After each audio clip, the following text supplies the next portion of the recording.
Hi friends, welcome to our channel. இன்றைக்கி நம்ம வீடியோவில் என்ன பார்க்க போகிறோம்னா, 4 கிலோ கோழிக்கறி எடுத்திருக்கோம். அதுவும் வாழை இலைய தம் பிரியாணி செய்ய போகிறோம். வாங்க எப்படி செய்யுதுன்னு பார்க்கலாம். அதுக்கு முன்னாடி நம்ம சேனலை சப்ஸ்கிரைப் பண்ணலாம். சப்ஸ்கிரைப் பண்ணிவிட்டு வீடியோக்குள்ளே போகலாம் வாங்க. அதுக்கு 5 பூண்டு வந்து தோலோடு சேர்த்துருக்கேன்.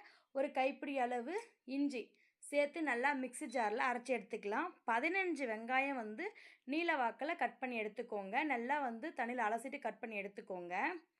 இது பார்த்திங்கன்னா 4 கிலோன்றப்ப பார்த்திங்கன்னா ஒரு 6 கிலோ அரிசி சேர்க்க போகிறோம். தக்காளி வந்து ஒரு 25 தக்காளி இருக்கும், கட் பண்ணி எடுத்துக்காச்சு. அப்புறம் ஒரு கைப்பிடி அளவு கொத்தமல்லி, புதினா, கொஞ்சம் கறிவேப்பிலை, ஒரு கைப்பிடி அளவுக்கான ஒரு 20 மிளகான்னு வச்சுக்கோங்க. 20 பச்சை மிளகாய் நீல வாக்கில் கட் பண்ணி எடுத்துக்கோங்க. அப்புறம் பார்த்திங்கன்னா ஒரு லெமன், கரம் மசாலா, மல்லித்தூள், அப்புறம் தனி மிளகாய் தூள், சிக்கன் மசாலா, ஸ்பைசஸ். இப்போ நம்ம அரிசி வந்து பார்த்திங்கன்னா நான் பச்சரிசி எடுத்திருக்கேன். எடுத்து ஊரெல்லாம் வைக்க வேணாம், நம்ம வந்து சமைக்க ஸ்டார்ட் பண்ணுறதுக்கு முன்னாடி ஊற வச்சா போதும். இது பார்த்திங்கன்னா 6 கிலோ.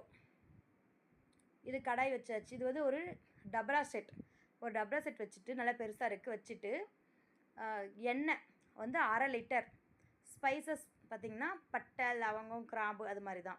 அப்புறம் வந்து நல்லா வந்து பொரிஞ்சதும் பச்சை மிளகாவும் கறி லீவ்ஸும் சேர்த்து நல்லா வதங்கட்டும். அப்புறம் நம்ம கட் பண்ணி வச்சுருக்க ஆனியன் இருக்குல்ல, நீல வாக்கில் கட் பண்ணி வச்சுருக்க வெங்காயத்தை சேர்த்து நல்லா மிக்ஸ் பண்ணிக்கலாம். இது நல்லா வதங்கி வரணும். உப்பு சேர்த்துக்கோங்க. உப்பு சேர்த்துக்கிறா பார்த்திங்கன்னா சீக்கிரமாக வதங்கும். நான் சொல்கிற மாதிரியே நீங்கள் ட்ரை பண்ணி பாருங்கள், சூப்பராக இருக்கும். இது வதங்குற கேப்பில் பார்த்திங்கன்னா நம்ம கறி கழுவி எடுத்துக்கலாம். 4 கிலோ கறி கழுவி எடுத்துக்கலாம். ஏதோ 2-3 டைம் நல்லா அலசி எடுத்துக்கோங்க. ஏன்னா வந்து அதில் ஈலாம் முடிச்சிட்டு இருந்துச்சு, அதனால் ஒரு 2-3 டைம் நல்லா அலசி எடுத்துக்குது. பாருங்கள், லெக் பீஸ். இது ஒரு வாரம் அப்படியே இருக்கட்டும். வாங்க நம்ம திரும்ப நல்லா வதக்கி விட்டுக்கலாம். இது அப்பப்போ வந்து நல்லா கலரி விட்டே இருங்க. அப்புறம் நல்லா வதங்கி வந்ததும் தக்காளி நம்ம கட் பண்ணி வச்சுருக்கோம்ல, அந்த 25 தக்காளி அதை சேர்த்துக்கலாம். தக்காளி வேணால் எக்ஸஸாக கூட சேர்த்துக்கோங்க. நல்லா வதங்கட்டும். நல்லா வந்து தனித்தனியாக வரணும்.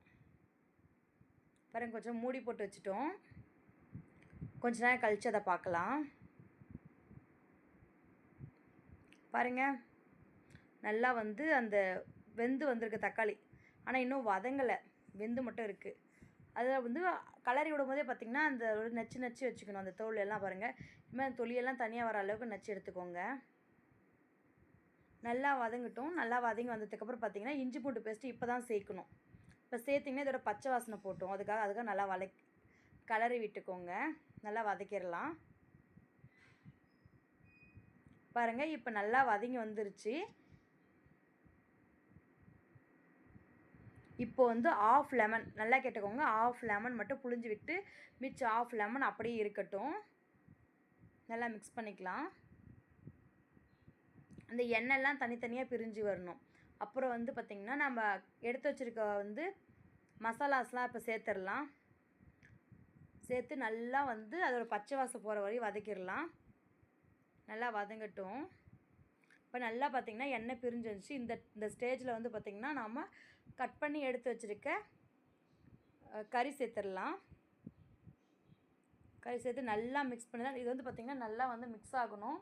கொஞ்சமாக ஃபுட் கலர் சேர்த்துக்கோங்க, அது ஆப்ஷனல் தான். சேர்த்து நல்லா மிக்ஸ் பண்ணி விடணும். மிக்ஸ் பண்ணும்போது பார்த்திங்கன்னா ஒரு கை பிடிச்சிட்டு பண்ணுங்கள். கொஞ்ச நேரம் ஒரு 5 மினிட்ஸ், ஒரு 10 மினிட்ஸே நல்லா வந்து மிக்ஸ் ஆகட்டும். இப்போ பார்த்திங்கன்னா 10 மினிட்ஸ் ஆகிடுச்சு, நல்லா மிக்ஸ் ஆகிடுச்சு. இப்போ வந்து தயிர் சேர்க்க போகிறோம். 1/2 லிட்டர் தயிர். நீங்கள் தயிர் சேர்த்தா தான் நல்லாயிருக்கும். நம்ம நெய் சேர்க்கலை. நெய் சேர்க்க விருப்பமாக இருக்கவங்க நெய் சேர்த்துக்கோங்க. இப்போது வந்து நல்லா வந்து கறி மிக்ஸ் ஆனதுக்கப்புறம் ஒரு பாத்திரத்தில் அளந்துக்கோ. 1 கிலோன்றப்போ 2 கிலோ தண்ணி மாதிரி, அதாவது 1 லிட்டரில் ஒரு சொம்பில் அளந்துக்கோங்க. ஏதாவது ஒரு பாத்திரத்தில் அளந்து 1க்கு 2 தண்ணி சேர்த்துக்கோங்க. சேர்ந்து நல்லா கொதிக்கட்டும். இது கொதிக்கிற கேப்பில் நம்ம வாழையில் அறுத்துட்டு வந்துடலாம் வாங்க. பாருங்கள், இப்படியே போனால் வாழை மரம் இருக்குது. அதில் வந்து நமக்கு தேவையான வாழை இலை அறுத்துக்க போகிறோம். இது வாழை இலை எதுக்குன்னு கேட்டிங்கன்னா நம்ம தம் போட போகிறோம்ல, அதுக்காக தான். இந்த நல்ல வாழையில இருக்குது பாருங்கள், இதை தான் நம்ம அறுக்க போகிறோம். இப்போது பெருசாக இருக்கா, இதில் 2 இலை அறுத்துட்டு வந்தாச்சு. அதுக்குள்ளே பார்த்திங்கன்னா நல்லா வந்து நுர வந்துருச்சு. ஆனால் நல்லா கொதித்து வரட்டும்னு விட்டுருச்சு. இப்போ நல்லா கொதிச்சிருச்சு. நம்ம வந்து கொத்தமல்லி புதினா இருக்குல்ல, அதை சேர்க்க போகிறோம். சேர்த்துட்டு நல்லா மிக்ஸ் பண்ணி விட்டு அதுக்கப்புறம் வந்து பார்த்திங்கன்னா கொஞ்சம் நேரம் மூடி வச்சுட்டு நல்லா கொதிச்சு வரட்டும். இப்போ பார்த்திங்கன்னா நல்லா கொதிச்சிருச்சு. இப்போ தான் நம்ம அரிசி சேர்க்க போகிறோம். இது மாதிரி நல்லா எண்ணெய் பிரிஞ்சு மேலே வந்திருக்கணும். எதுக்காக நம்ம லேசாக கொதிக்கும் போதே கொத்தமல்லி கொத்தமல்லியும் புதினாவும் போடுறோன்னா அதோட வாசம்லாம் பார்த்திங்கன்னா ஃப்ளேவர் எல்லா இடத்துக்கும் போகணும். அதனால தான் நல்லா போட்டு மிக்ஸ் பண்ணிவிட்டு இப்போ நாம் மூடி போட்டு அந்த ஒரு 20 நிமிஷம். இதுனா பச்சரிசின்றதெல்லாம் சீக்கிரமாக வெந்துடும். நீங்கள் வந்து சீரக சம்பா அது மாதிரினா பார்த்து இது பண்ணிக்கோங்க. இப்போ பாருங்கள் ஓரளவு நல்லா வெந்துருச்சு. அந்த தண்ணிலாம் இருக்குல்ல, அதில் கொஞ்சம் இருக்குது. இப்போ வந்து அந்த எடுத்து வச்சுருக்க ஆஃப் லெமன் இருக்குல்ல, அதை புழிஞ்சு விட்டுக்கலாம்.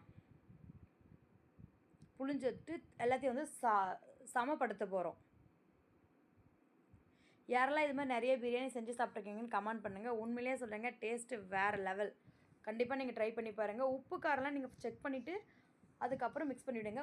காரம் சேர்க்க முடியாது, உப்பு வேணால் லேசாக தூள் உப்பு சேர்த்துட்டு கூட மிக்ஸ் பண்ணிக்கோங்க. நீங்கள் அரிசி போடுறதுக்கு முன்னாடியே பார்த்தீங்கன்னா கூட உப்பு காரம்லாம் செக் பண்ணிக்கோங்க. நம்மளது கரெக்டாக இருந்துச்சு அளவு, அதனால் நம்ம எதுவும் சேர்க்கல. இப்போ வந்து நம்ம எடுத்து வச்சுருக்க வாழை இலையை அது மேலே போட்டு க்ளோஸ் பண்ண போகிறோம். அதான் 2 இலையில 2ஆக கட் பண்ணி 4 பக்கமும் அப்படியே சும்மா மூடி வச்சிருச்சிங்க. இப்போ எதுக்காக இப்படி வாழை இலை போட்டு அது மூட போகிறேன்னா, அந்த வாழை இலையோட வாசம் வந்து பார்த்திங்கன்னா உள்ளெல்லாம் போகும். அப்போ சூப்பராக இருக்கும். அதுக்காக தாங்க மூடி போட்டு வச்சிடலாம். இது பார்த்திங்கன்னா பச்சரிசி நல்லா வெந்து வந்துச்சுன்னா நாங்கள் வந்து மேலே வந்து கங்கு வைக்கல, நெருப்பு. நீங்கள் வேணால் வச்சுக்கலாம், உங்கள் விருப்பம். அவ்வளோதாங்க, சுவையான வாழை இலை தம் பிரியாணி ரெடி. இந்த சுட சுட ஒரு வாழை இலையில போட்டு சாப்பிட்டா வேறு லெவல் டேஸ்ட்டு. கண்டிப்பாக நீங்கள் ட்ரை பண்ணி பார்த்துட்டு கமெண்ட் பண்ணுங்கள். Bye friends.